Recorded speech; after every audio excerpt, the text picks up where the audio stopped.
안녕하세요. 수소 연료 전지를 만들기를 발표하게 된 진현빈입니다. 저희 조는 미래 발전에 중요한 역할이 될 수 있는 수소 연료 전지에 관해 알아본 후 백탄의 특성을 이용하여 수소 연료 전지 만들기 활동을 하였습니다. 그럼 이제 발표를 시작하겠습니다. 먼저 수소연료 전지에 대해 간략하게 설명하고 그 다음 수소연료 전지를 만들기 위해 필요한 준비물, 저희 조가 수소연료 전지를 만드는 과정, 마지막으로 수소연료 전지의 원리에 대하여 발표를 진행해 보도록 하겠습니다. 물을 전기분해시키면 수소와 산소가 발생하는데 이것을 역으로 활용한 것이 수소연료 전지입니다. 연료는 수소를 사용하고 이 수소가 산소와 반응하면서 물과 전기 에너지를 만들게 됩니다. 일반 화학전지와 달리 공해물질을 배출하지 않아서 친환경 에너지에 속하며 소음이 없다는 장점을 가지고 있습니다. 저희가 만든 수소연료 전지의 준비물은 백탄, 질산칼륨, 물, 수조, 알루미늄 호일, 집게전선, 건전지, 시계, 전압계 등이 있습니다. 백탄을 사용한 이유는 전류가 아무래도 탄소로 되어 있다 보니까 전류가 잘 흐르고 동공이 많아서 수소와 산소가 많이 가두어질 수 있기 때문이고, 질산칼륨은 물에 녹으면 전류를 잘 흐르게 할 수 있기 때문입니다.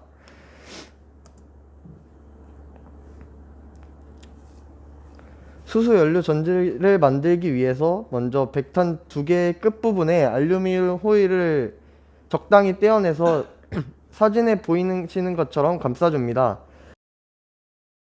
그리고 호일의 제일 끝부분에 집게전선을 집을 수 있도록 여유 공간을 만들어줍니다.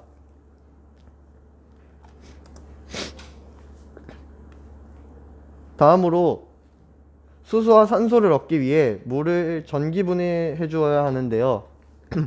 그러기 위해서 물에 전류가 잘 흐를 수 있도록 질산칼륨을 넣어 질산칼륨 수용액으로 만들어줍니다. 그리고 수용액에 백탄이 서로 붙지 않게 잘 넣어주신 후 마지막으로 호일 끝에 집게전선을 연결하고 각각 건전지 플러스 극, 마이너스 극에 연결하면 백탄의 플러스 극에서는 산소기체가, 마이너스 극에서는 수소기체가 물이 전기분해됩니다.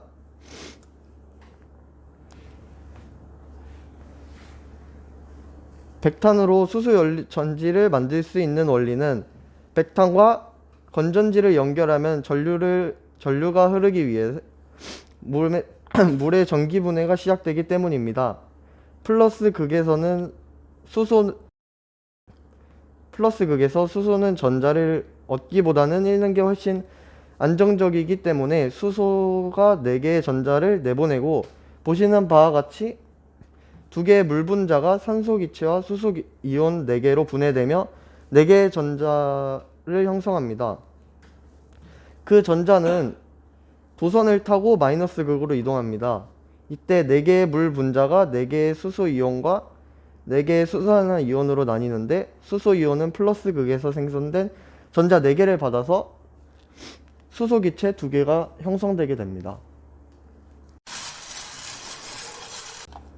여기서 신기한 점은 플러스 극에서는 수소이온 때문에 산성이 되고 마이너스 극에서는 수산화이온 때문에 염기성을 띠게 됩니다.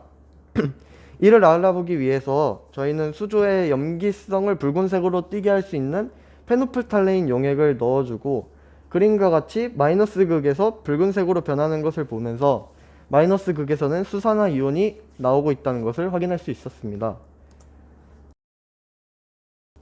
10분에서 20분 정도만 적당히 기다려주면 어느 정도 충전이 완료되는데, 건전지를 빼준 후 전압계를 연결해서 전압을 측정해 줍니다. 저희가 만든 수소연료 전지는 1.1V가 나왔습니다. 이를 통해 백탄을 이용하여 수소연료 전지 만들기는 실제로 가능하다는 것을 알 수 있었습니다.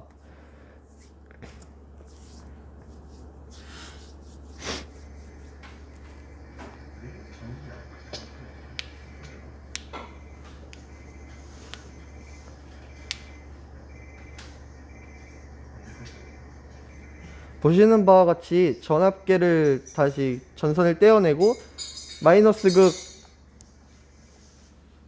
플러스 극을 잘 맞춰 연결해주면 시계가 잘 작동하는 것을 볼 수 있고 전류가 잘 흐르고 있다는 것을 다시 확인할 수 있습니다.